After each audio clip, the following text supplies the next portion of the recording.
Hello friends, कैसे हैं आप सब। आइए दोस्तों, हम लोग पढ़ रहे हैं 10th क्लास की फिजिक्स। और दोस्तों, आप लोग जैसा कि जानते हैं कि 24 फरवरी से अपन लोगों का जो यूपी बोर्ड एग्जाम है दोस्तों प्रारंभ होने वाला है। तो दोस्तों, हम लोग देख रहे हैं फिजिक्स में किस तरह के क्वेश्चन आते हैं।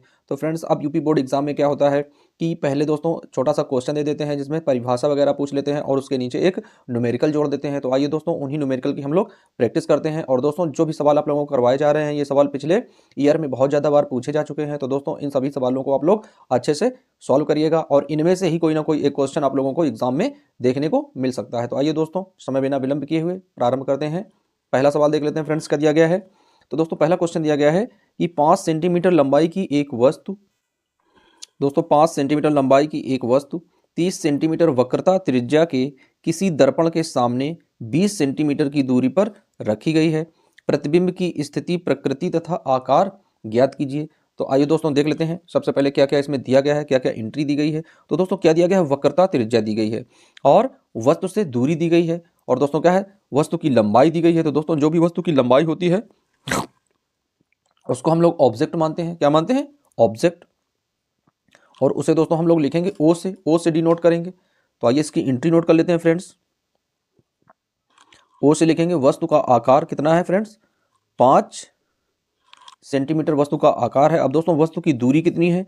तो फ्रेंड्स, वस्तु की जो भी दूरी होती है u बराबर, यह सदैव ऋणात्मक होती है। तो माइनस का 20 सेंटीमीटर। दोस्तों कितना दिया गया है, माइनस का 20 सेंटीमीटर, ये ऋणात्मक लेंगे। अब दोस्तों, ये क्या है, वस्तु की लंबाई के बाद दोस्तों क्या वक्रता त्रिज्या दी गई है। तो दोस्तों, वक्रता त्रिज्या रख लेते हैं। तो वक्रता त्रिज्या कितनी लिखते हैं दोस्तों, आर से रखते हैं। वक्रता त्रिज्या आर बराबर कितनी फ्रेंड्स, 30 सेंटीमीटर है। अब दोस्तों, हमें निकालना क्या है, हमें निकालना दोस्तों इसकी फोकस दूरी। तो फार्मूला तो हम लोग जानते हैं कि स्मॉल एफ इक्वल टू क्या होता है दोस्तों, आर बाई 2। तो दोस्तों, यहाँ पर आर का मान कितना दिया गया है, 30 दिया गया है। तो यहाँ पर रखेंगे 30/2। और दोस्तों, जब इसको डिवाइड करेंगे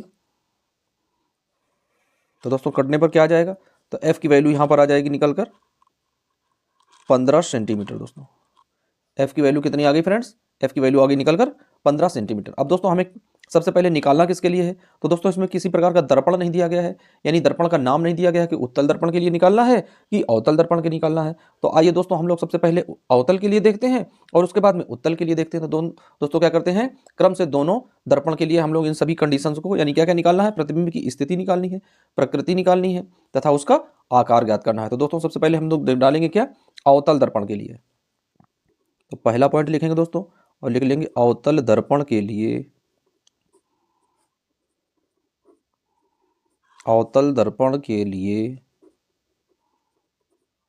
फ्रेंड्स बहुत ज़्यादा इंपॉर्टेंट होने वाला है वीडियो पूरा अंत तक देखें। और यकीन मानिए कि आप लोग बिल्कुल से एकदम से जो भी फिजिक्स के क्वेश्चन होंगे 10th class UP board exam में, आप लोग बहुत अच्छे से सॉल्व कर पाएंगे। तो आइए फ्रेंड्स देख लेते हैं। अब अवतल दर्पण में दोस्तों हमें चिन्ह परिपाटी पता होनी चाहिए अवतल दर्पण की। तो फ्रेंड्स, अवतल दर्पण में चिन्ह परिपाटी क्या होता है कि जो भी मान होते हैं सभी कैसे होते हैं, ऋणात्मक होते हैं। दोस्तों, जो भी मान रखते हैं क्या रखते हैं, ऋणात्मक रखते हैं। तो दोस्तों, अवतल दर्पण के लिए जो मान रखेंगे क्या आ जाएगा, u बराबर वस्तु की दूरी कितनी है दोस्तों, 20 सेंटीमीटर। वहीं दोस्तों, फोकस दूरी कितनी आई है निकल कर, तो दोस्तों फोकस दूरी भी अवतल दर्पण की ऋणात्मक होती है। तो माइनस का 15 सेंटीमीटर। अब दोस्तों, इसे सॉल्व करते हैं। तो लगाते हैं, सबसे पहले क्या लिखेंगे दोस्तों, दर्पण सूत्र से। क्या लिखेंगे, दर्पण सूत्र से, दर्पण सूत्र से। तो दोस्तों, दर्पण सूत्र क्या होता है, जैसा कि हम लोग जानते हैं 1/f equal to 1/u plus 1/v। दोस्तों, ये फार्मूला होता है, या तो v इधर आ जाएगा, u इधर चले जाएगा। दोस्तों, उसमें कोई फर्क पड़ने वाला नहीं है, सेम चीज़ें यही होती हैं। अब दोस्तों, हमें सभी के मान रख देने हैं। क्या करने हैं, सभी के मान रख देने हैं। तो फ्रेंड्स, सबके मान रख देते हैं। तो यहाँ पर क्या 1/f, यानी f का मान कितना दिया गया, माइनस का 15। तो दोस्तों, यहाँ पर रख लेते हैं, यानी 1/-15 इक्वल टू दोस्तों 1/, यहाँ पर इसका भी मान दिया गया दोस्तों। तो 1/, माइनस का कितना दिया गया दोस्तों, 20 प्लस 1/v आ जाएगा दोस्तों। अब मान रख लेते हैं। तो फ्रेंड्स, यहाँ पर हम लोग देख रहे हैं ये मान जो दिया गया फ्रेंड्स, ये किसका है, तो ये धनात्मक। दोस्तों, यहाँ पर ऋणात्मक है, जब इधर जाएगा तो क्या हो जाएगा, धनात्मक मान हो जाएगा। तो इसे यहाँ कर देते हैं। तो दोस्तों क्या आ जाएगा, ये माइनस का दोस्तों यहाँ पर आएगा तो प्लस का हो जाएगा, यानी 1/, यहाँ पर हो जाएगा प्लस का 20। और यहाँ पर दोस्तों ये माइनस है, बीच में आ जाएगा, यानी 1/, यहाँ पर 15 हो जाएगा। और इक्वल टू दोस्तों यहाँ पर आ जाएगा v। इस तरीके से अब इसमें दोस्तों क्या करते हैं, हम लोग हर बराबर कर देते हैं फ्रेंड्स। तो क्या है, यहाँ पर 20 है, यहाँ पर 15, इसका एलसीएम ले लेते हैं दोस्तों। एलसीएम कितना आ जाएगा, 60 आ जाएगा। अब दोस्तों, 60 में गुणा करने के लिए 20 में कितने का गुणा करेंगे, तो 20 × 3 = 60। तो दोस्तों 3 का हो जाएगा। माइनस, अब दोस्तों 15 में कितने करेंगे 4 का, तो 4 हो जाएगा इक्वल टू 1/v आ जाएगा। अब दोस्तों घटाएंगे तो 4 में से 3 जाएगा तो माइनस का 1 बचेगा, तो आ जाएगा माइनस का 1/60 इक्वल टू माइनस का v। अब दोस्तों जब v का मान निकालेंगे तो संख्या पलट जाएगी, तो कितना हो जाएगा, v का मान निकालने पर दोस्तों आ जाएगा माइनस का 60। कितना आ जाएगा दोस्तों v का मान, माइनस का 60 आ जाएगा। तो यहाँ पर रख देते हैं v, यानी प्रतिबिंब की जो प्रकृति है दोस्तों, स्थिति है वो क्या है, माइनस का 60 यानी माइनस का 60 सेंटीमीटर है। अब दोस्तों इसका आकार ज्ञात करते हैं, क्या ज्ञात करते हैं फ्रेंड्स, इसका आकार निकालते हैं। तो आइए इसके आकार के लिए देख लेते हैं, आकार का फार्मूला क्या होता है दोस्तों। तो दोस्तों आवर्धन क्षमता से इसका आकार ज्ञात करते हैं। तो दोस्तों आकार का फार्मूला क्या होता है, इमेज यानी I/O इक्वल टू माइनस का V/U। ये दोस्तों इसका फार्मूला होता है, मान होता है। तो दोस्तों हमें यही I ज्ञात करना है, तो I की जगह I रखेंगे अपॉन में, O की जगह दोस्तों मान कितना दिया गया था, O की जगह मान दिया गया है 5, तो यहाँ पर 5 रखेंगे इक्वल टू माइनस। अब दोस्तों यहाँ पर V का मान कितना आया है फ्रेंड्स, तो V का मान यहाँ पर आया है 60, तो आ जाएगा V का मान माइनस का 60 हो जाएगा। अपॉन में दोस्तों U का मान कितना दिया गया है, माइनस का 20 दिया गया है, तो माइनस का 20 आ जाएगा। अब दोस्तों इसको कट करेंगे तो माइनस ये वाला माइनस कट हो जाएगा फ्रेंड्स, यहाँ पर ये माइनस जो लगा है ऑलरेडी से लगा रहेगा। अब इसे कट करेंगे तो दोस्तों कितना आ जाएगा, 20 तियाँ 60 हो जाएगा, 3 आ जाएगा दोस्तों। अब यहाँ पर जब मान निकालेंगे आई का, तो दोस्तों हो जाएगा यहाँ पर माइनस का 3 और गुणे में दोस्तों 5 गुणा में चला जाएगा। तो इसका गुणा कर देते हैं, तो आई बराबर क्या आएगा फ्रेंड्स, तो आई बराबर आ जाएगा 5 तियाँ 15 यानी माइनस का 15 सेंटीमीटर। तो फ्रेंड्स जो भी प्रतिबिंब बना है, प्रतिबिंब की जो दोस्तों जो साइज है वो कितना आया है, माइनस का 15 सेंटीमीटर। तो फ्रेंड्स इस तरीके से माइनस का 15 सेंटीमीटर हम लोगों ने निकाल लिया। ये किसके लिए था फ्रेंड्स, ये था अवतल दर्पण के लिए। अब हमें निकालना किसके लिए है, उत्तल दर्पण के लिए। अब आइए फ्रेंड्स देख लेते हैं, अवतल के लिए तो हम लोग निकाल चुके हैं। अब आइए दूसरी कंडीशन देख लेते हैं। तो फ्रेंड्स दूसरी कंडीशन हम लोग निकालेंगे उत्तल दर्पण के लिए। उत्तल दर्पण के लिए तो आइए फ्रेंड्स देख लेते हैं उत्तल दर्पण के लिए कौन सी कंडीशन लगेगी दोस्तों। तो दोस्तों उत्तल दर्पण के लिए भी दूरी तो वही रखेंगे, u बराबर दोस्तों दूरी तो दोनों में क्या होती है, ऋणात्मक ही होती है। लेकिन दोस्तों उत्तल दर्पण में जो फोकस दूरी होती है वो धनात्मक होती है, जो अवतल में होती है वो ऋणात्मक होती है। तो दोस्तों उत्तल के लिए जब f रखेंगे तो ये प्लस का 15 रखेंगे। अब दोस्तों फार्मूला तो वही है, क्या लिखेंगे, दर्पण सूत्र से, दर्पण सूत्र से। तो दोस्तों मान रख देते हैं, कितना आ जाएगा 1/f equal to 1/u plus 1/v। ये दोस्तों इसका फार्मूला आ गया। अब इसके मान रख देते हैं फ्रेंड्स। तो 1/f का मान कितना आ जाएगा फ्रेंड्स, यहाँ पर आ जाएगा 1/15 इक्वल टू दोस्तों 1/u का मान दोस्तों कितना है, माइनस का 20 है और प्लस 1/v है। अब दोस्तों जब इसका पक्षांतर करेंगे तो यहाँ पर ये क्या है, यहाँ पर दोस्तों क्या है, माइनस है, यहाँ आएगा तो प्लस हो जाएगा। तो कितना आ जाएगा दोस्तों, 1/20 प्लस 1/15 इक्वल टू 1/v का मान आ गया दोस्तों। अब इसमें क्या करते हैं, इसका एलसीएम ले लेते हैं, हर बराबर करते हैं दोस्तों। तो इसमें भी 60 से हर बराबर हो जाएगा। तो दोस्तों यहाँ पर कितने गुणा होगा, 3 का, प्लस यहाँ पर कितना होगा 4 का, इक्वल टू 1/v हो जाएगा। अब दोस्तों जब इसको जोड़ेंगे तो कितना आ जाएगा, 4 3 7 7/60 हो जाएगा इक्वल टू 1/v। अब दोस्तों जब इसको पलट कर रखेंगे तो जब v का मान आ जाएगा तो क्या आ जाएगा दोस्तों, 60 ऊपर हो जाएगा और 7 नीचे हो जाएगा। यानी v की वैल्यू दोस्तों कितनी आ गई, 60/7 सेंटीमीटर। तो दोस्तों यहाँ पर रख देते हैं कि v बराबर 60/7 सेंटीमीटर, या दोस्तों 7 का हम इसमें भाग दे देते हैं और दशमलव में आंसर निकाल लेते हैं, तब भी आंसर हमारा सही होगा। अब आइए दोस्तों क्या करते हैं, इमेज यानी प्रतिबिंब का आकार दोस्तों और स्थिति तो हमने देख ली है कि v क्या होती है दोस्तों, प्रतिबिंब की स्थिति। अब इसका हमें आकार ज्ञात करना है दोस्तों, तो वही फार्मूला लगाएंगे। फिर क्या फार्मूला होता है फ्रेंड्स, आवर्धन क्षमता के तरीके से फार्मूला होता है दोस्तों, m बराबर I/O इक्वल टू माइनस का v/में u। ये दोस्तों इसका फार्मूला होता है। तो आइए रख लेते हैं। तो क्या आ जाएगा दोस्तों, i की जगह तो i आ जाएगा, अपॉन o की जगह तो समान साइज दी गई है, यानी दोस्तों 5 सेंटीमीटर दिया गया था, तो 5 सेंटीमीटर इक्वल टू माइनस की जगह माइनस का साइन लगाएंगे दोस्तों। अब v की वैल्यू क्या दी गई दोस्तों, v की वैल्यू आई है धनात्मक, तो क्या है दोस्तों यहाँ पर 60/7 और अपॉन में दोस्तों u का मान क्या है दोस्तों, माइनस का 20 है। अब माइनस से माइनस दोस्तों कट हो जाएगा, क्या हो जाएगा फ्रेंड्स, माइनस से माइनस कट हो जाएगा। अब इसे कट करेंगे दोस्तों तो क्या आ जाएगा, I/O इक्वल टू, अब दोस्तों इसको कट करेंगे तो क्या आ जाएगा, 20 एकम 20 और 20 60 हो जाएगा दोस्तों, तो 3/7 आ जाएगा, तो 3/7। अब दोस्तों O का मान क्या है, 5 है, तो दोस्तों यहाँ पर 5 रख देते हैं, यहाँ पर 5 ही रखते हैं फ्रेंड्स इस तरीके से। तो दोस्तों अब यहाँ पर जब I ज्ञात करेंगे तो क्या आ जाएगा, तो दोस्तों यहाँ पर आ जाएगा 3 से गुणा हो जाएगा, यानी 3 गुणे 5 और बटे में 7। दोस्तों गुणा करते हैं, 5 3 15 और 15/7। तो दोस्तों आंसर इसका कितना आ जाएगा, तो फ्रेंड्स इसका आंसर आ जाएगा 15/7, या दोस्तों जब भाग देंगे तो आ जाएगा 2.1 सेंटीमीटर। तो इस तरीके से फ्रेंड्स क्या है, हमने इस सवाल में उत्तल और अवतल दोनों दर्पण के लिए फार्मूले को सिद्ध कर लिया। अब आइए फ्रेंड्स देख लेते हैं नेक्स्ट क्वेश्चन। अब आइए दोस्तों देख लेते हैं क्वेश्चन नंबर दूसरा क्या दिया गया है। तो दोस्तों दूसरा क्वेश्चन दिया गया है, एक मोटर बाइक पर पीछे से आ रहे किसी अन्य वाहन को देखने के लिए 2 मीटर वक्रता त्रिज्या का एक उत्तल दर्पण लगा है। दोस्तों कितना लगा है, 2 मीटर वक्रता त्रिज्या का एक उत्तल दर्पण प्रयोग किया गया है। दोस्तों दर्पण कैसा है, उत्तल दर्पण है। बाइक के पीछे से एक वाहन जिसकी दूरी मोटर बाइक से किसी समय 4 मीटर थी। दोस्तों कितनी दूरी थी, 4 मीटर है। तो बताओ उसका प्रतिबिंब कहाँ बनेगा, किरण आरेख से समझाइए। दोस्तों क्या करना भैया, किरण आरेख भी बनाना है और इस सवाल को भी लगाना है। तो आइए दोस्तों इस सवाल में सबसे पहले हम लोग एंट्री नोट करते हैं। तो दोस्तों क्या दिया गया है, सबसे पहले दिया गया है वक्रता त्रिज्या।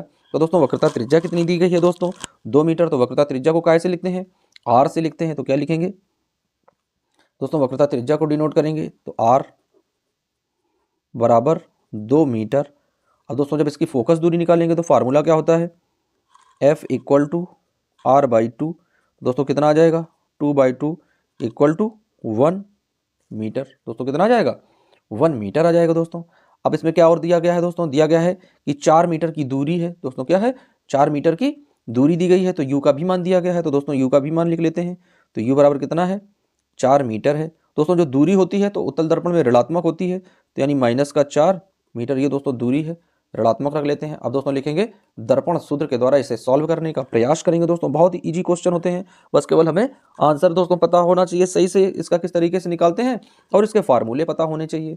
तो अब आइए दोस्तों हम लोग रखते हैं दर्पण सूत्र। तो लिखेंगे दर्पण सूत्र से,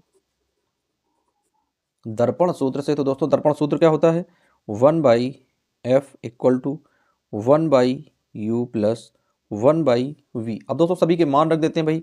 तो 1/f यानी दोस्तों f कितना निकला है, तो एक ही निकला है। तो क्या आ जाएगा यहाँ पर 1/1 इक्वल टू 1 दोस्तों u का मान क्या है, -4 है तो -4 रखेंगे, प्लस का 1/v है तो 1/v रखेंगे। अब दोस्तों पक्षांतर करेंगे, ये माइनस का है, जब ये इधर आ जाएगा उठकर तो क्या हो जाएगा, प्लस का हो जाएगा भैया। तो यहाँ पर क्या रखेंगे, यानी यहाँ पर बन जाएगा 1/4 और प्लस 1/1 इक्वल टू 1/, ये v का मान है। अब दोस्तों इसका मान निकालते हैं। तो क्या आ जाएगा, इसमें 4 एलसीएम लेंगे दोस्तों, तो 4 एलसीएम आ जाएगा। तो यहाँ पर दोस्तों 4 तो ऑलरेडी है, यहाँ पर 1 प्लस 4 से मल्टीप्लाई करेंगे तो दोस्तों 4 एकम 4 इक्वल टू दोस्तों आ जाएगा 1/v। अब दोस्तों जोड़ देते हैं, तो 4 और 1 5, यानी 5/4 इक्वल टू 1/v का मान आ गया। अब दोस्तों जब v का मान केवल निकालेंगे तो दोस्तों संख्या पलट जाएगी, यानी v बराबर क्या आ जाएगा, तो दोस्तों v बराबर आ जाएगा 4 ऊपर हो जाएगा और 5 नीचे हो जाएगा फ्रेंड्स। तो v का मान कितना आ जाएगा, 4/5। और दोस्तों ये मान किस में है, मीटर में है, तो यहाँ पर लिख लेते हैं मीटर। दोस्तों क्या आ जाएगा, मान यदि मीटर में दिया गया है तो मीटर में ही रखेंगे, 4/5 मीटर आ जाएगा दोस्तों। अब इसका दोस्तों कह रहा है कि इसका हमें एक किरण आरेख भी बनाकर समझाना है। तो दोस्तों आइए देख लेते हैं कि इसका किस तरीके से हम लोग एक किरण आरेख बनाकर समझेंगे। क्योंकि दोस्तों यदि कोई सवाल में किरण आरेख पूछे तो उसका दोस्तों किरण आरेख हमें बनाकर इस सवाल को सॉल्व करना पड़ेगा। तो दोस्तों दर्पण कैसा है, उत्तल दर्पण है। तो एक यहाँ पर उत्तल दर्पण का चित्र बना लेते हैं। तो फ्रेंड्स उत्तल दर्पण का किस तरीके का चित्र बनता है, जैसा कि आप लोग जानते हो, उत्तल दर्पण इस तरीके का होता है दोस्तों, इस तरीके का बना होता है। एक जिसके एक सिरे में दोस्तों क्या होता है, ऐसे पॉलिश लगी होती है।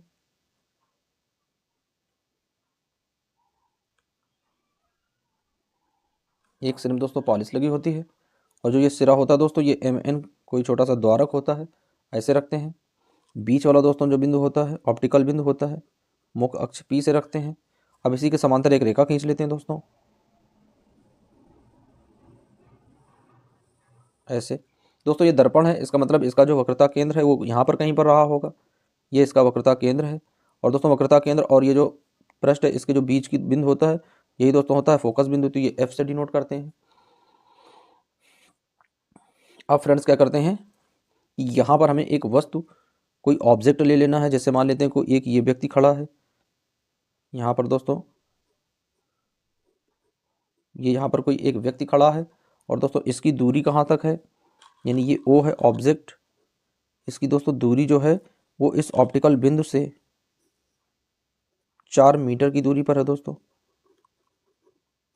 कितनी दूरी पर फ्रेंड्स, 4 मीटर की दूरी पर है। तो दोस्तों एक किरण तो यहाँ से डायरेक्टली जाएगी, ऐसे इस तरीके से जाएगी फ्रेंड्स एक किरण, और इस तरीके से जाएगी फ्रेंड्स।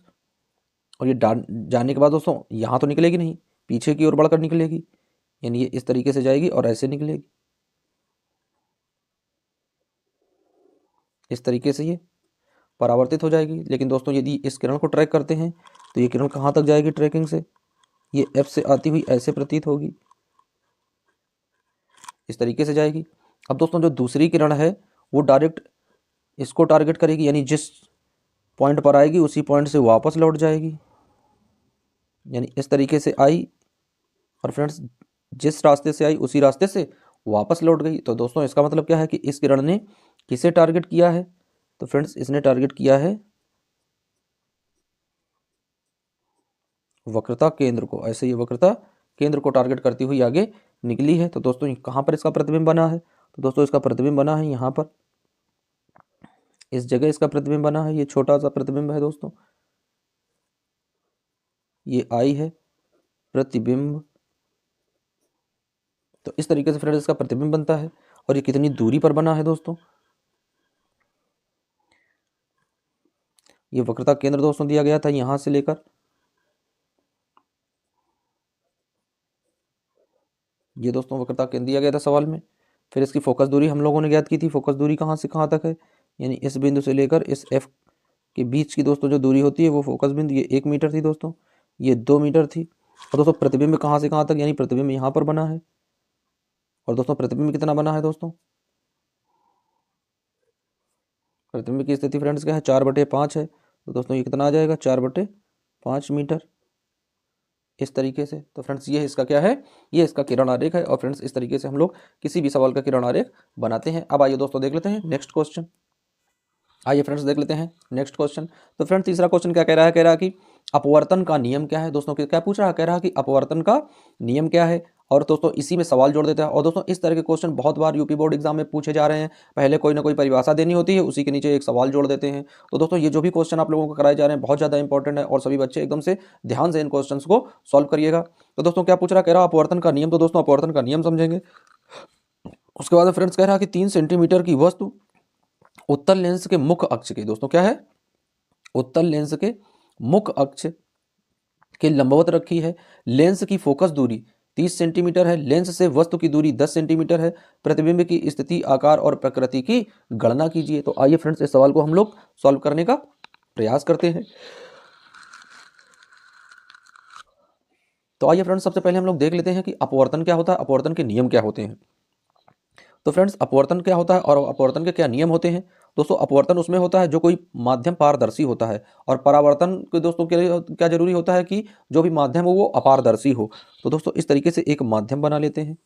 ये मान लेते हैं कि कोई एक माध्यम है, और फ्रेंड्स ये मान लेते हैं कि माध्यम 1 है, इसे मानेंगे।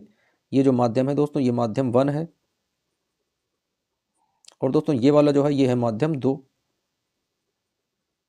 ये दोस्तों क्या है, माध्यम 2 है। तो फ्रेंड्स क्या होता है कि जब कोई प्रकाश किरण इस तरीके से एक माध्यम से दूसरे माध्यम में प्रवेश करती है दोस्तों, जैसे कोई प्रकाश किरण यहाँ पर आ गई, इस तरीके से कोई प्रकाश किरण दोस्तों आई। अब ये एक माध्यम से जब दूसरे माध्यम में जाएगी तो दोस्तों इसे एक अभिलंब की आवश्यकता पड़ेगी। तो दोस्तों जिस बिंदु पर आती है वहाँ पर हम लोग एक अभिलंब ऐसे डाल देते हैं। ये दोस्तों एक अभिलंब डाल देते हैं। अब ये प्रकाश किरण दोस्तों यदि विचलित नहीं होती तो इसका डायरेक्शन क्या था, यानी इस तरीके से आ रही थी और ये ऐसे निकल जाती दोस्तों। यदि ये परेशान नहीं होती, यदि कोई इसे छेड़ता नहीं, तो दोस्तों ये प्रकाश किरण इस तरीके से निकल जाती। लेकिन हुआ क्या दोस्तों, ये जो प्रकाश किरण है अपने रास्ते से भटक गई। क्या हुआ कि जब कोई प्रकाश किरण एक माध्यम से दूसरे माध्यम में प्रवेश करती है तो वो अपने मार्ग से विचलित हो जाती है दोस्तों। अपने मार्ग से, इसका मार्ग ये है, तो दोस्तों ये विचलित हो जाएगी, यानी या तो ये इस तरीके से निकलेगी ऐसे दोस्तों, या तो इसकी कंडीशन ऐसे हो सकती है निकलने की, और या तो दोस्तों ये अपने मार्ग से ऐसे निकल सकती है। यानी जो इसका मार्ग है ये दोस्तों मार्ग से अपने विचलित हो जाएगी, यानी अपना मार्ग बदल कर निकलेगी। तो दोस्तों ये वाली जो किरण होगी इसे क्या बोलेंगे, तो दोस्तों इसको बोलेंगे आपतित प्रकाश किरण। क्या कहते हैं, आपतित प्रकाश किरण। तो दोस्तों ये जो पॉइंट होता है ये कहलाता है आपतित प्रकाश किरण का। और फ्रेंड्स ये जो रेड लाइन आपको दिख रही है ये है इसका अभिलंब। ये क्या है दोस्तों, ये है इसका अभिलंब। और दोस्तों ये जो दोनों किरणें हैं ये हैं अपवर्तित किरणें। कैसी किरणें हैं, अपवर्तित किरणें हैं दोस्तों, ये अपवर्तित प्रकाश किरणें, अपवर्तित प्रकाश किरणें। अब दोस्तों इसकी कंडीशन क्या होती है कि जो अभिलंब और आपतित प्रकाश किरण के बीच में है वो दोस्तों जो किरण जो कोण होता है वो होता है आपतन कोण, और इसको लिखते हैं एंगल आई से। और दोस्तों अपवर्तित प्रकाश किरण और अभिलंब के बीच में जो कोण होता है वो होता है अपवर्तन कोण, और इसको लिखते हैं एंगल आर से। दोस्तों ये दो हो सकते हैं, यानी एक तो ये वाले के साथ हो सकता है दोस्तों, और एक इस वाली किरण के साथ में हो सकता है इस तरीके से। दोस्तों जब रेड वाला होगा तो रेड वाले से लिखेंगे एंगल आर, और जो ब्लैक वाला है तो केवल ब्लैक वाले से समझेंगे। अब दोस्तों हमें यह समझना है कि ये प्रकाश किरण कब इस तरफ आती है और कब इस तरफ जाती है। तो दोस्तों ये बात हम समझेंगे, उसके बाद में उस सवाल को लगाएंगे। तो फ्रेंड्स क्या है कि जब कोई प्रकाश किरण दोस्तों यदि ये माध्यम हो जाए सघन, दोस्तों विरल, ये क्या हो जाए, यदि इस एक माध्यम को हम लोग मान लेते हैं कि ये निर्वात है। दोस्तों क्या है ये निर्वात माध्यम है, यानी ये विरल माध्यम, इसे हम लोग कह सकते हैं कि ये विरल माध्यम है। और दोस्तों जो दूसरा माध्यम है उसे हम लोग ले लेंगे कि ये सघन माध्यम है। कैसा माध्यम दोस्तों मान लेंगे, सघन माध्यम। तो दोस्तों एक वैज्ञानिक हुए हैं स्नेल, दोस्तों कौन हुए हैं, स्नेल। दोस्तों एक वैज्ञानिक हुए स्नेल, तो दोस्तों उन्होंने अपना नियम दिया है कि जब कोई प्रकाश किरण विरल माध्यम से सघन माध्यम में जाती है तो वो अपने अभिलंब की ओर झुक जाती है। तो दोस्तों यदि ये माध्यम हो जाएगा विरल और ये सघन हो जाएगा तो इसका डायरेक्शन ये हो जाएगा, यानी इसका मुख दोस्तों पथ क्या था, मुख वे क्या था, इस तरीके से निकलना। लेकिन जब माध्यम बदल गया तो दोस्तों ये अपने अभिलंब की ओर ऐसे झुक कर निकल गई, यानी क्या हुआ, ये अपने अभिलंब की ओर ऐसे झुक गई। अब दोस्तों दूसरी कंडीशन में क्या होता है, स्नेल ने क्या बताया दोस्तों दूसरी कंडीशन में। तो फ्रेंड्स जो स्नेल का दूसरा कंडीशन था वो उन्होंने बताया कि जब कोई प्रकाश किरण सघन माध्यम से विरल माध्यम में जाती है। अब दोस्तों पहले वाले माध्यम को सघन मान लेते हैं और दूसरे को विरल मान लेते हैं। तो जब कोई प्रकाश किरण सघन माध्यम से विरल माध्यम में प्रवेश करती है तो दोस्तों क्या होता है, वो अपने अभिलंब से दूर हट जाती है। तो दोस्तों ये वाला डायरेक्शन बन जाएगा, यानी अपने अभिलंब से दूर होकर ऐसे निकलेगी। तो दोस्तों ये इसकी दो कंडीशन होती हैं। अब दोस्तों इसके दो नियम क्या हैं, यानी दो इसकी जो मुख्य पॉइंट है वो क्या है दोस्तों। स्नेल का नियम तो हम लोग जानते ही हैं, एन यानी कि अपवर्तनांक होता है दोस्तों, और फार्मूला क्या होता है साइन आई और अपान में दोस्तों साइन आर, ये इसका फार्मूला होता है। तो आइए दोस्तों इसमें देख लेते हैं कि इसके नियम क्या होते हैं। तो दोस्तों इसका नियम क्या होता है कि आपतित किरण, दोस्तों देख रहे हैं हम लोग आपतित किरण और अपवर्तित किरण तथा दोस्तों ये अभिलंब एक ही बिंदु पर होते हैं, जिसे हम लोग क्या बोलते हैं आपतन बिंदु कहते हैं। दोस्तों ये क्या कहलाता है, यह कहलाता है आपतन बिंदु। यहाँ पर लिख देते हैं आपतन बिंदु। तो दोस्तों ये क्या कहलाता है, ये आपतन बिंदु कहलाता है। तो फ्रेंड्स इस तरीके से हम लोगों ने पढ़ लिया कि अपवर्तन के क्या नियम होते हैं। तो आइए फ्रेंड्स देख लेते हैं क्या है सवाल। तो दोस्तों अपवर्तन का नियम कह रहा है कि अपवर्तन के क्या नियम होते हैं। तो दोस्तों इसका नियम नंबर 1 समझ लेते हैं। अभी आप लोगों को समझाया, बस केवल नियम हम लोग लिखेंगे कि आपतित किरण, आपतित किरण, अपवर्तित किरण, अपवर्तित किरण तथा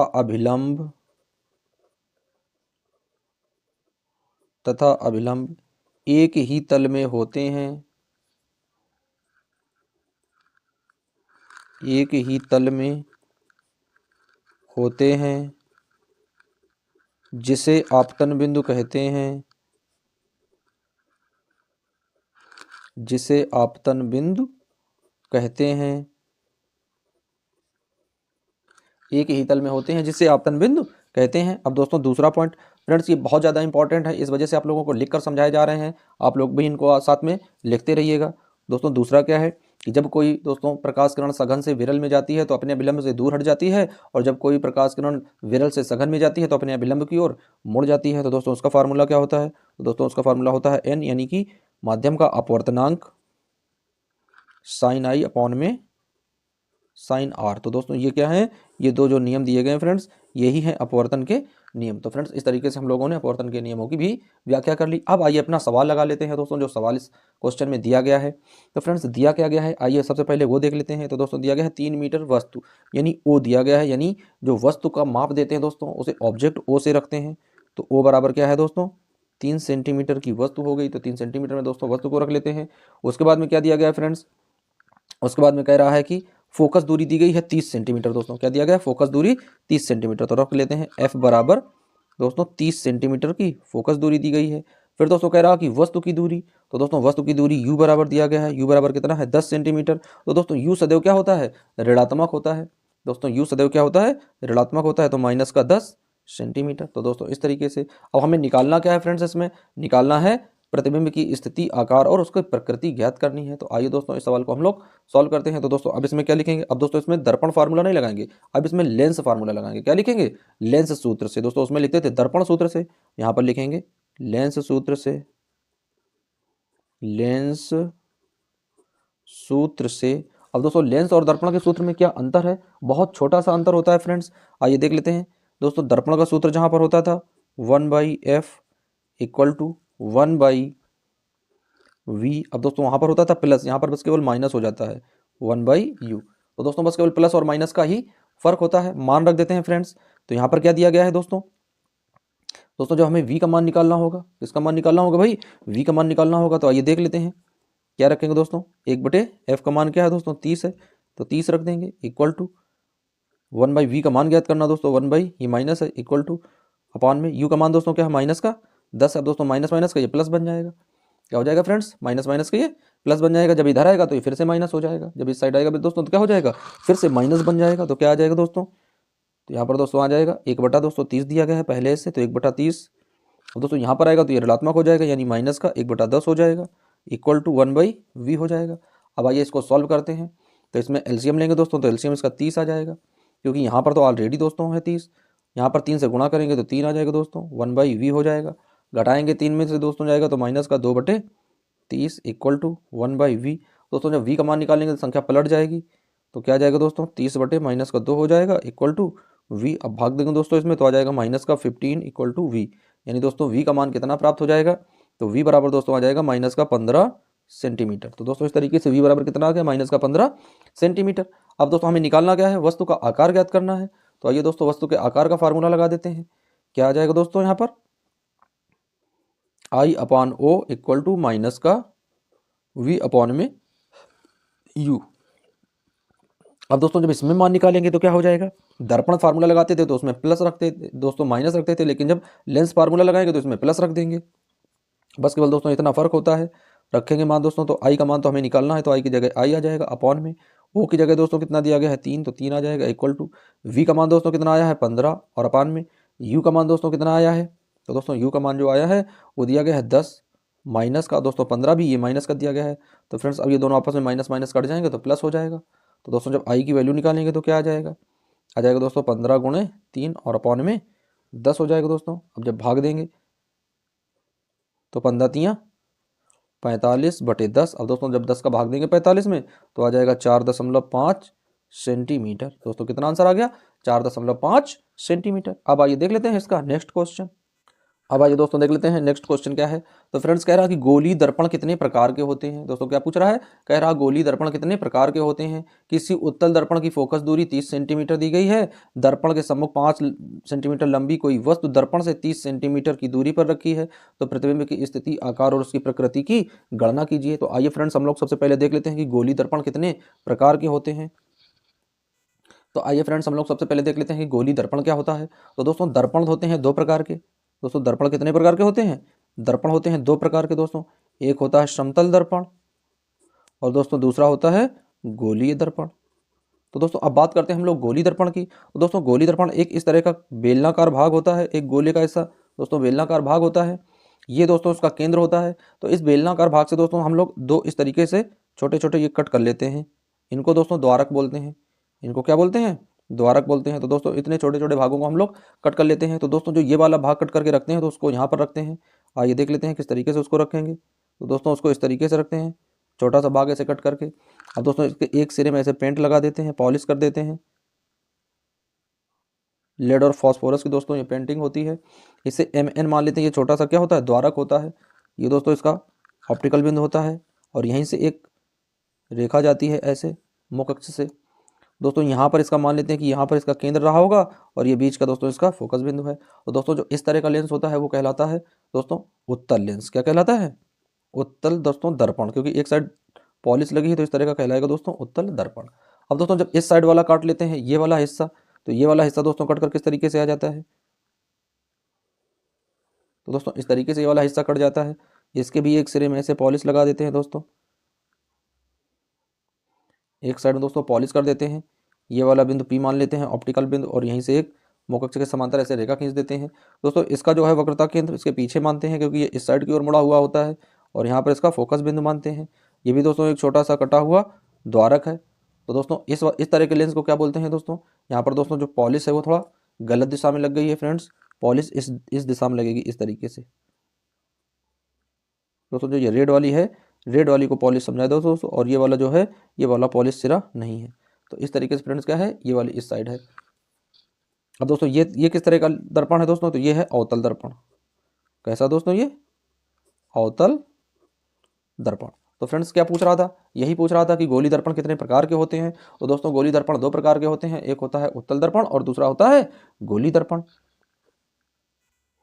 अब आइए दोस्तों सॉल्व करते हैं। क्या दिया गया है, दर्पण का फार्मूला दोस्तों दिया गया है। तो कह रहा है कि उत्तल दर्पण की फोकस दूरी दोस्तों दी गई है। तो उत्तल दर्पण की फोकस दूरी लिखते हैं फ्रेंड्स, क्या है, एफ बराबर, तो दोस्तों एफ बराबर दिया गया है 30 सेंटीमीटर। तो दोस्तों एफ बराबर 30 सेंटीमीटर रख लेते हैं।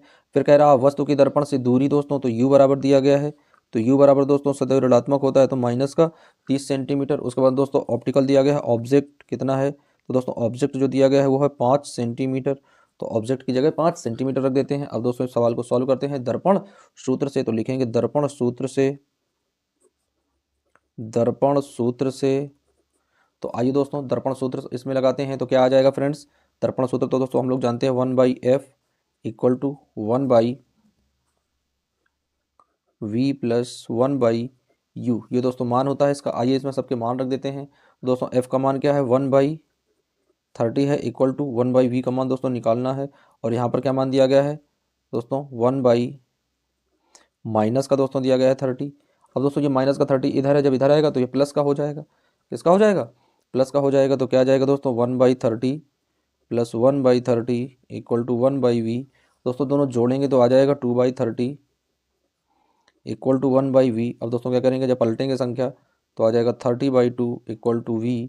अब जब भाग देंगे फ्रेंड्स तो 2 एकम 2 और 15 दूनी 30, यानी 15 सेंटीमीटर आ जाएगा v का मान दोस्तों। यानी प्रतिबिंब की दोस्तों जो कंडीशन है वो कितनी आ गई, 15 सेंटीमीटर। अब दोस्तों अब आइए इसमें क्या करते हैं, इसका आकार ज्ञात कर लेते हैं। दोस्तों आकार का फार्मूला क्या होता है, I/O इक्वल टू माइनस का V/U। अब दोस्तों सभी के मान रख देते हैं। तो I का वैल्यू दोस्तों निकालना है, O की वैल्यू 5 दी गई है, इक्वल टू माइनस की जगह माइनस। दोस्तों V की वैल्यू कितनी निकली है, 15, तो 15 रखेंगे। अपॉन में U की वैल्यू दोस्तों कितनी निकली है, माइनस की 30, तो 30 रखेंगे। अब दोस्तों इसमें जब भाग देकर लगाएंगे इसको तो कितना आ जाएगा, तो माइनस से माइनस कैंसिल हो जाएगा दोस्तों। तो I की वैल्यू आ जाएगी 15 गुणे 5 और बटे में दोस्तों क्या है, बटे में दोस्तों है 30। अब इसको कट करते हैं तो क्या आ जाएगा, 15 एकम 15, 15 दूनी 30 और 2 का भाग देंगे दोस्तों 5 में तो कितना आ जाएगा, 2.5। तो दोस्तों कितना आ जाएगा, आई बराबर, इमेज कितनी आ जाएगी दोस्तों, तो इमेज आई बराबर आ जाएगी 2.5 सेंटीमीटर। तो इस तरीके से फ्रेंड्स हम लोग क्या करते हैं, सवालों को सॉल्व करते हैं। अब आइए बढ़ते हैं नेक्स्ट क्वेश्चन की ओर।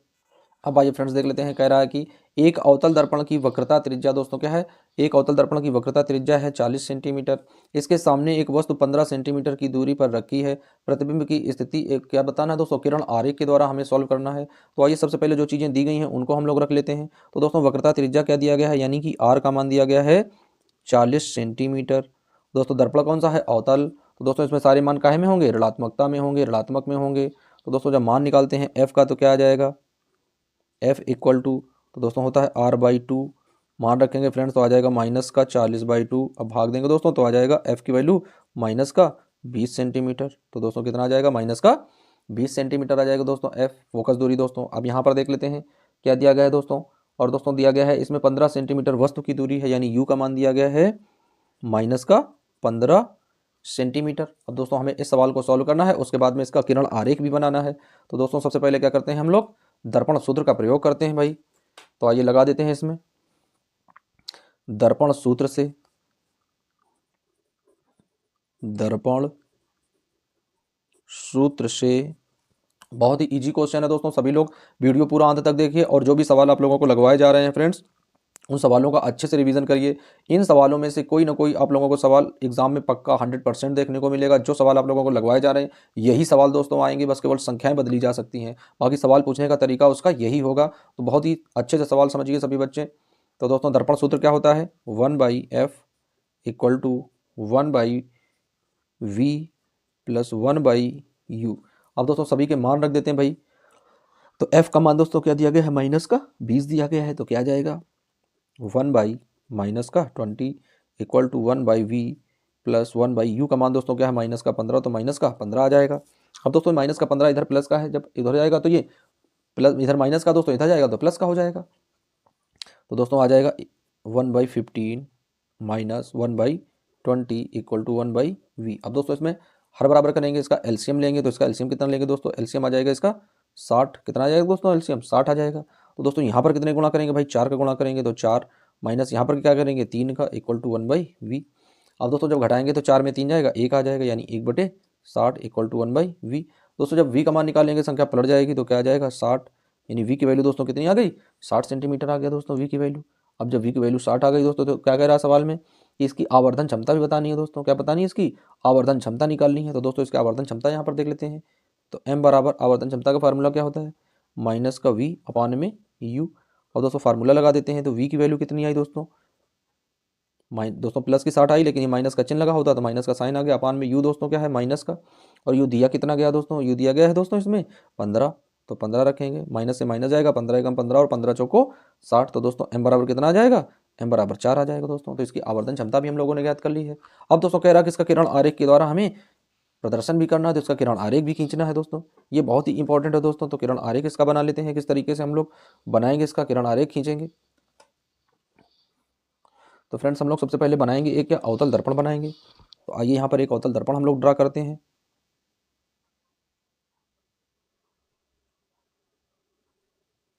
तो इस तरीके से दोस्तों एक अवतल दर्पण बना लेते हैं। इसकी एक साइड दोस्तों क्या करते हैं, पॉलिश लगी होती है इस तरीके से।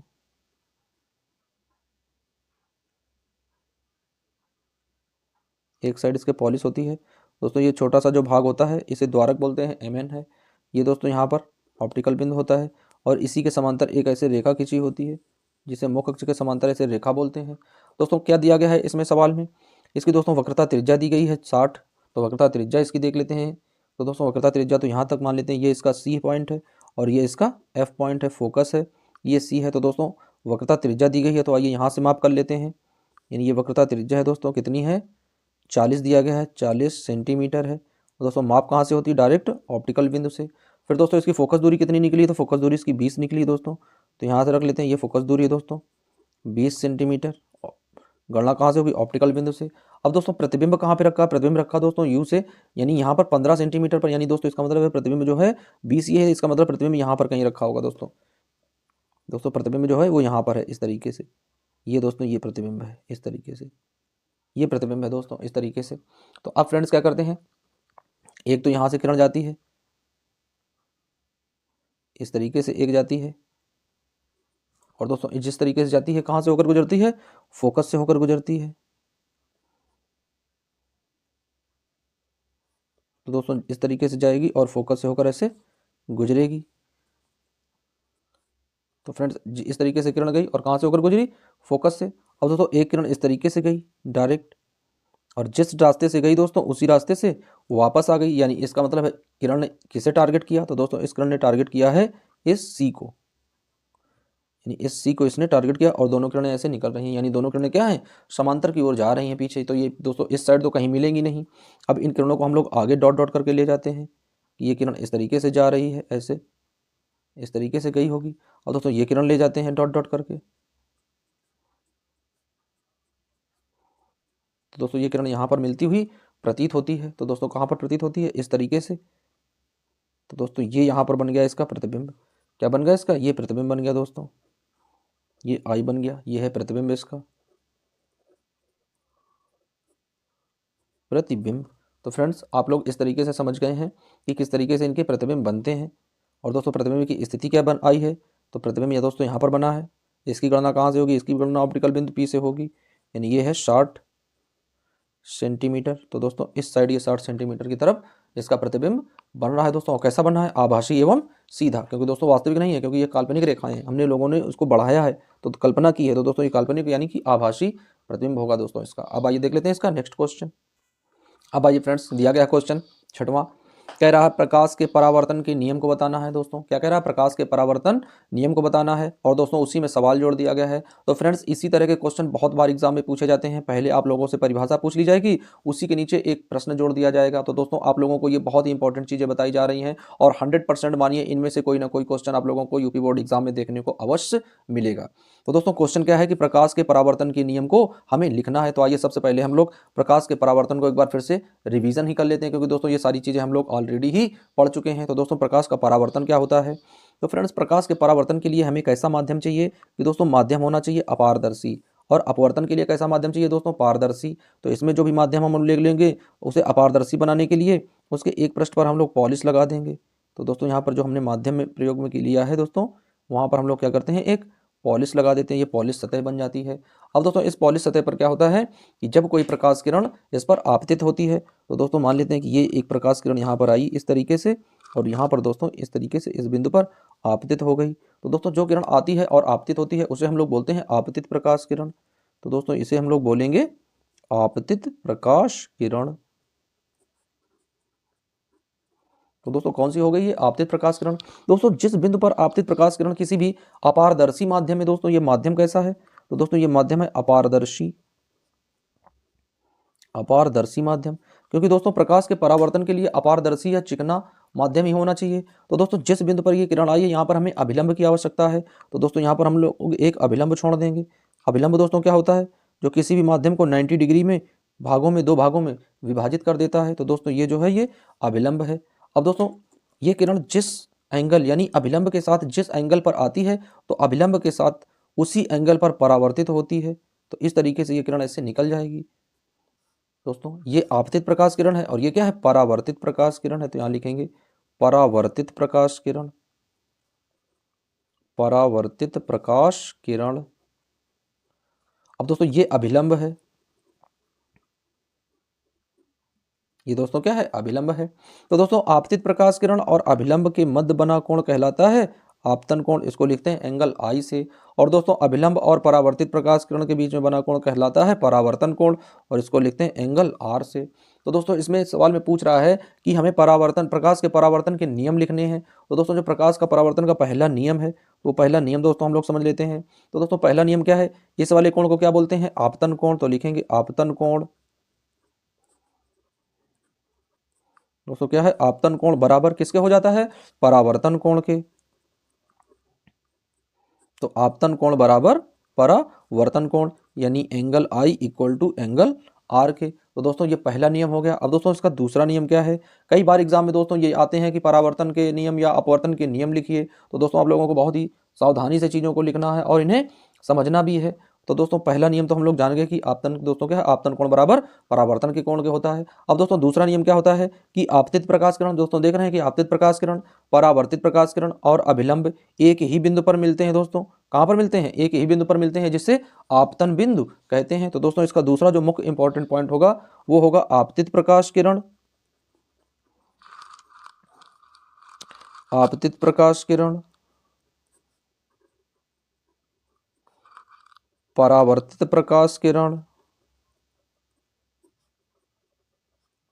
परावर्तित प्रकाश किरण तथा अभिलंब, तथा अभिलंब एक ही बिंदु पर होते हैं, एक ही तल के बिंदु पर होते हैं, बिंदु पर होते हैं, जिसे आपतन बिंदु कहते हैं। दोस्तों बस इतने दो नियम है परावर्तन के, जिन्हें हम लोग क्या बोलते हैं? आपतन बिंदु या आपतन तल कहते हैं। अब आइए दोस्तों जो भी सवाल इसका दिया गया था वो सॉल्व करते हैं। तो दोस्तों क्वेश्चन दिया गया है कि 10 सेंटीमीटर की दूरी है दोस्तों, तो यानी u का मान दिया गया है पहले से। तो u बराबर माइनस का 10 सेंटीमीटर, क्योंकि दोस्तों u जो होता है वो क्या में होता है? सदैव ऋणात्मक होता है। अब दोस्तों इसमें दर्पण कौन सा प्रयोग करना है हमें? कह रहा है 10 सेंटीमीटर की दूरी पर वस्तु की स्थिति में है। यदि दर्पण से आभासी प्रतिबिंब 20 सेंटीमीटर की दूरी पर बनता है, तो दर्पण की वक्रता त्रिज्या हमें ज्ञात करनी है दोस्तों। तो आइए, आभासी प्रतिबिंब बन रहा है, तो दोस्तों v का मान क्या आ जाएगा? v बराबर, तो आभासी के लिए पॉजिटिव होता है दोस्तों, तो v बराबर आ जाएगा प्लस का 20 सेंटीमीटर। दोस्तों जब आभासी लिख देगा तो प्लस का चिन्ह लगेगा, और यही बार यदि लिख देता कि वास्तविक एवं उल्टा बन रहा है तो हम लोग माइनस का साइन लगा देते। तो अब आइए दोस्तों हम लोग लिखते हैं क्या? दर्पण है दोस्तों, तो दर्पण फार्मूले से यानी दर्पण सूत्र से। तो दोस्तों लिखेंगे दर्पण सूत्र से, दर्पण सूत्र से। तो दोस्तों दर्पण सूत्र लगा देते हैं, क्या आ जाएगा? 1/f equal to 1/v plus 1/u। अब दोस्तों इसमें मान रख देते हैं भाई, सभी के जो जो मान दिए गए हैं उन मानों को हम लोग रख देते हैं और फोकस दूरी हमें ज्ञात करनी है। तो दोस्तों v का मान क्या है, 1/20 प्लस u का मान क्या है, 1/10 दिया गया है दोस्तों। अब आइए इनके मान ज्ञात कर लेते हैं। इसका हर बराबर करते हैं फ्रेंड्स सबसे पहले। तो क्या आ जाएगा, 20 इसका एलसीएम आ जाएगा दोस्तों। तो यहाँ पर 1 हो जाएगा और यहाँ पर माइनस का 2 हो जाएगा। अब दोस्तों घटाएंगे 2 से 1 तो आ जाएगा माइनस का 1/20। तो दोस्तों 1/f का मान क्या आ गया, माइनस का 1/20। अब दोस्तों जब f का मान निकालेंगे तो दोस्तों f बराबर आ जाएगा माइनस का 20 सेंटीमीटर। तो दोस्तों इस तरीके से f का मान आ गया माइनस का 20 सेंटीमीटर। तो दोस्तों ये क्या है, दर्पण की फोकस दूरी है। तो लिखेंगे दर्पण की फोकस दूरी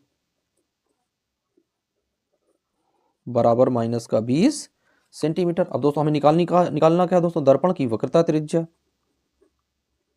दर्पण की वक्रता त्रिज्या, दर्पण की वक्रता त्रिज्या। तो दोस्तों फार्मूला क्या होता है,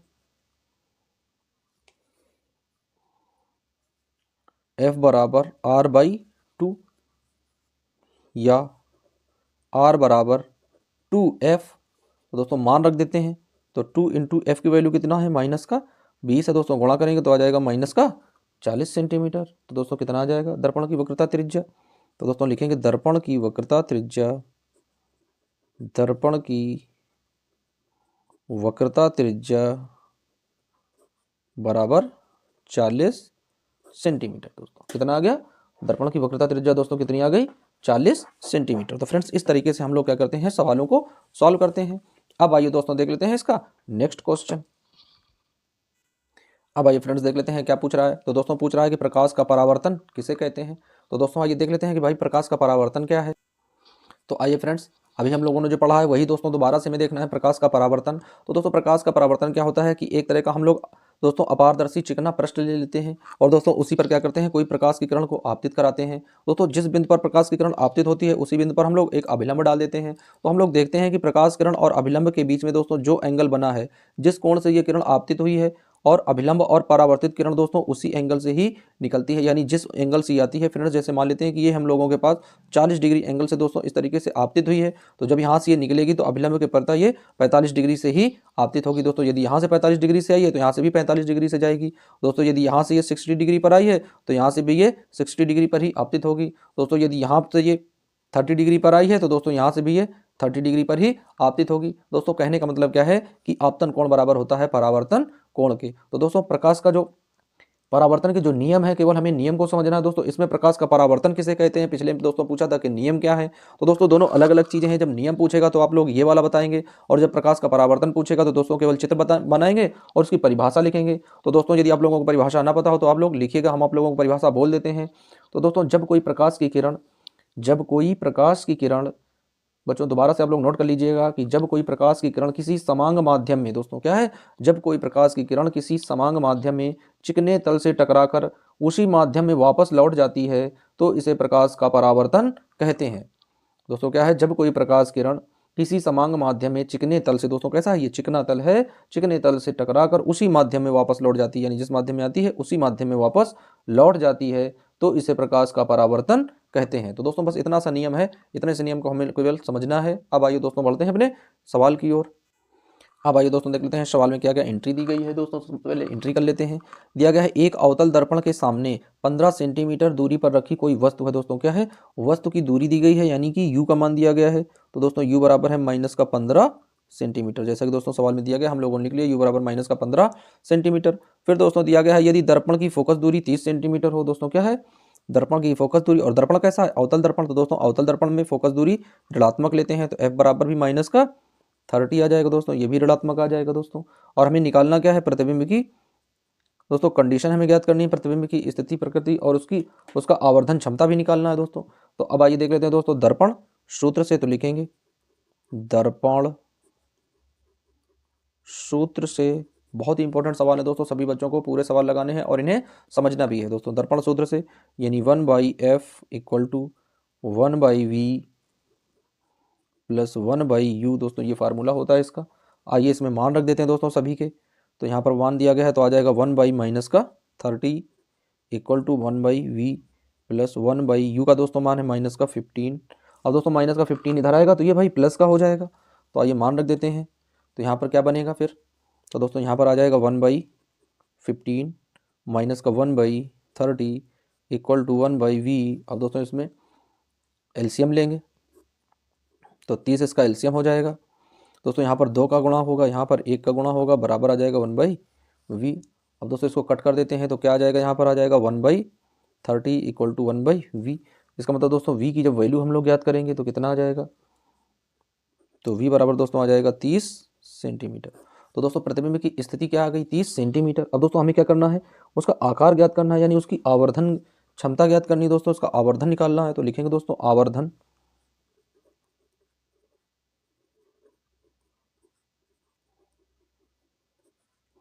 तो आवर्धन क्षमता m बराबर दोस्तों क्या होता है, माइनस का v अपॉन u। दोस्तों ये फार्मूला होता है, आइए इसमें फार्मूला लगा देते हैं दोस्तों। तो क्या आ जाएगा, माइनस की जगह तो माइनस रखेंगे दोस्तों, v का मान पॉजिटिव है प्लस में 30 है दोस्तों, u का मान निगेटिव है माइनस का 15 है। कट करेंगे दोस्तों तो माइनस से माइनस जाएगा, 15 एकम 15 और 15 दूनी 30। तो दोस्तों 2 आ जाएगा इसकी आवर्धन। तो फ्रेंड्स आवर्धन कितनी आ जाएगी, इसकी 2 इसकी आवर्धन आ जाएगी। अब दोस्तों इसमें कह रहा था कि प्रतिबिंब की प्रकृति स्थिति क्या होगी, दोस्तों वस्तु का प्रतिबिंब आभासी सीधा होगा। कैसा होगा दोस्तों, वस्तु का प्रतिबिंब लिख देते हैं कि वस्तु का प्रतिबिंब दोस्तों, क्योंकि v का मान धनात्मक प्राप्त हुआ था फ्रेंड्स, कैसा v का मान आया था, प्लस आया था। इसका मतलब क्या है कि आभासी है, यदि माइनस में होता तो वास्तविक होता। दोस्तों ये सारी चीज़ें हमें समझनी है कि यदि v का मान पॉजिटिव है तो प्रतिबिंब कैसा है, आभासी और सीधा है, यदि ये मान निगेटिव है तो वास्तविक और उल्टा है। तो दोस्तों लिखेंगे वस्तु का प्रतिबिंब, वस्तु का प्रतिबिंब आभासी सीधा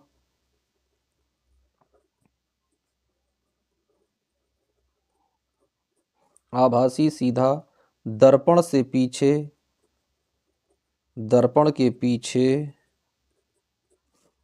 30 सेंटीमीटर की दूरी पर, 30 सेंटीमीटर की दूरी पर 2 गुना बड़ा बनेगा, 2 गुना बड़ा बनेगा। तो फ्रेंड्स इस तरीके से इन सवालों को सॉल्व करना है। आई होप आप बच्चों सब लोग सब इस सवाल को समझ गए होंगे कि किस तरह से यूपी बोर्ड एग्जाम में सवाल पूछे जाते हैं। दोस्तों ऊपर क्या करता है, छोटी सी परिभाषा पूछ देता है और उसी के नीचे क्या करता है, एक न्यूमेरिकल भी जोड़कर एग्जाम में जरूर इस तरह के सवाल पूछे जाते हैं। तो बच्चों आप लोग पूरे सवालों को सॉल्व करेंगे, उन्हें समझेंगे। यदि कोई दोस्तों क्वेरी हो तो आप लोग कमेंट के माध्यम से पूछ सकते हैं। मिलते हैं दोस्तों फिर किसी नए वीडियो के साथ में, जब तक के लिए बच्चों बने रहिए वीडियो और चैनल के साथ। यदि दोस्तों आप लोगों को फिजिक्स समझ में आई हो तो वीडियो को लाइक करें और चैनल को सब्सक्राइब करें। मिलते हैं फ्रेंड्स, जब तक के लिए जय हिंद।